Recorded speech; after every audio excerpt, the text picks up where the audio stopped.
Hello అండి. ఇప్పుడు మనం వికాస దశల గురించి తెలుసుకుందాం. ఇది ఇప్పుడు ఏపీ టెట్లో చాలా ఉపయోగకరమైన టాపిక్. చాలా వరకు ఏపీ టెట్లో ప్రతి టెట్లో కూడా దీని మీద క్వశ్చన్ రావడం జరిగింది.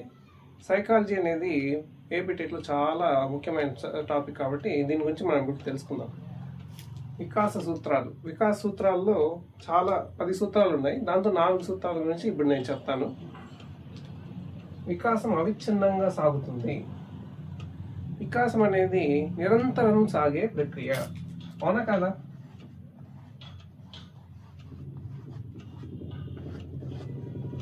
పుట్టినప్పటి నుండి కూడా చనిపోయేంత వరకు కూడా సాగే ప్రక్రియ వికాసం. పుట్టినప్పటి నుండి శిశువు పెరిగి పెద్దదవుతూ ఉంటుంది. అంతేకాకుండా మన బ్రెయిన్ అనేది చివరి వరకు అంటే చనిపోయేంత వరకు కూడా డెవలప్ అవుతూ ఉంటుంది. దాని వికాసం అనేది నిరంతరం సాగే ప్రక్రియ అనేది మొదటి సూత్రం. వికాసం ఒక ఖచ్చితమైన నమూనాను అవలంబిస్తుంది. రెండవ సూత్రం. ఇప్పుడు ఏదైనా బిల్డింగ్ కట్టాలనుకోండి, ఒక ప్లాన్ అనేది ఉంటుందా? ఆ ప్లాన్ ప్రకారమే కడతాం కదా. అదేవిధంగా మన బాడీలో కూడా డిఎన్ఏ అనేది ఒకటి ఉంటుంది. డిఎన్ఏ అనేది మన బాడీని ఎలా నిర్మించాలి అనేసి డిసైడ్ చేస్తుంది. వికాసము ఒక ఖచ్చితమైన నమూనాను అవలంబిస్తుంది. వికాసము ఎలా జరగాలని డిఎన్ఏలో ఉంటుందో అదే విధంగా పెరుగుతాడు. పిల్లవాడు ఏ ఏజ్కి ఎంత హైట్ ఉండాలి లేదా ఎంత బరువు ఉండాలి అనేది కూడా ముందుగా నిర్ణయించుకునేది ఒక నమూనాగా సాగుతుంది. మూడో సూత్రం. పెరుగుదల వికాసం అన్ని దశల్లో ఒకే విధంగా సాగదు.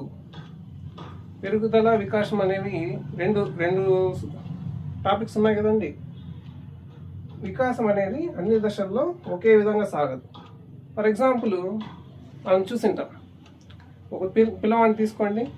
పిల్లవాడు ఫస్ట్ పుట్టినప్పుడు 2 సంవత్సరాల వరకు చాలా వేగంగా వికాసం అనేది చెందుతుంది.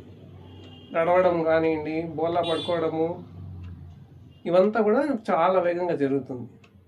మళ్ళా 10 సంవత్సరాల వరకు కూడా చాలా వేగంగా పెరుగుతాడా లేదా?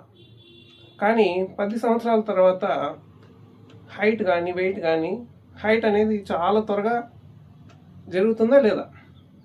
10 సంవత్సరాల వరకు బాగా వేగంగా జరుగుతుంది. 10 సంవత్సరాల తర్వాత స్లోగా జరుగుతుంది.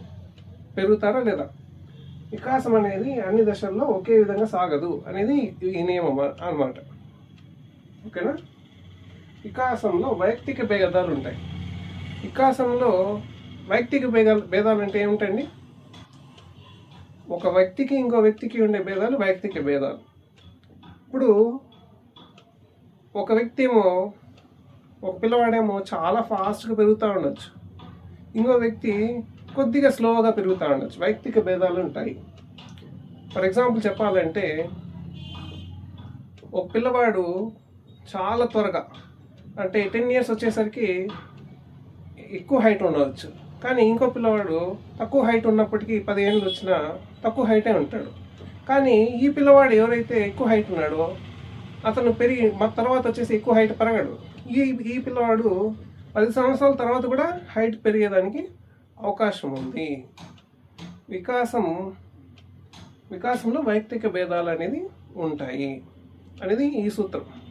ఓకేనా అండి? నెక్స్ట్ వీడియోలో మిగతా సూత్రాల గురించి డిస్కస్ చేద్దాం.